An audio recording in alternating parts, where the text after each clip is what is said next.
আজ জিভে জল আসা একটা ইউনিক রেসিপি নিয়ে হাজির হয়ে গেলাম। ঢেঁড়স বা ভেন্ডির রেসিপি তো আপনারা অনেক বানিয়েছেন।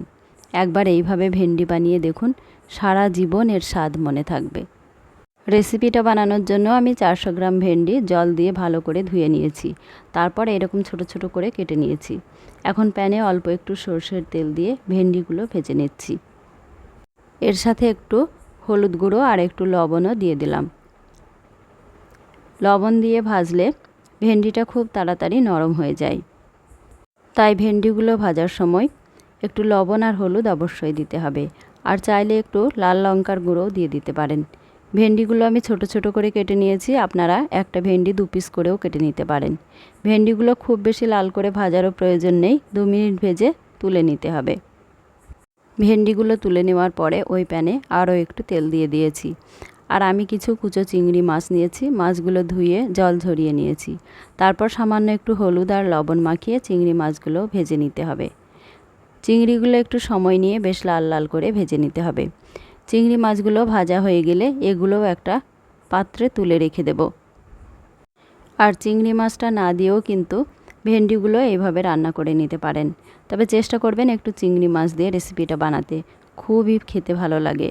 চিংড়ি মাছগুলো ভেজে তুলে নিয়েছি। আর প্যানে আরও একটু সর্ষের তেল দিয়ে দিয়েছি।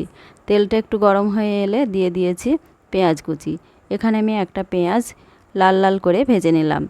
এখন দিয়ে দিলাম একটু আদা রসুন আর পেঁয়াজের পেস্ট। আদা রসুন আর পেঁয়াজটা আমি একসঙ্গে পেস্ট করে নিয়েছি। এর সাথে একটা টমেটো পেস্ট করে দিয়ে দিলাম।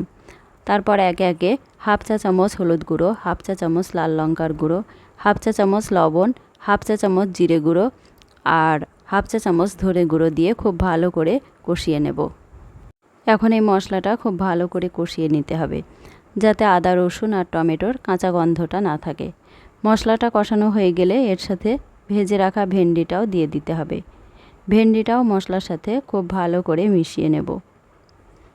ভেজে রাখা ভেন্ডিগুলো মশলার সাথে আরও একটু কষিয়ে নিতে হবে। এইভাবে কষাতে কষাতে ভেন্ডিগুলো অনেকটা নরম হয়ে যায়, তাই এই রান্নায় বেশি জল লাগে না। ভেন্ডি খুব ভালো করেই কষানো হয়ে গেছে। এখন ভেজে রাখা চিংড়ি মাছগুলোও দিয়ে দিতে হবে। চিংড়ি মাছগুলোও একটু নাড়াচাড়া করে মিশিয়ে নেব। তবে মাছটা যেহেতু আগেই খুব ভালো করে ভেজে নিয়েছি, তাই আর বেশি ভাজার প্রয়োজন নেই। এখন দিয়ে দিলাম জল। আমি এখানে 1 কাপ গরম জল ব্যবহার করেছি। আপনারাও চেষ্টা করবেন গরম জলটাই ব্যবহার করার।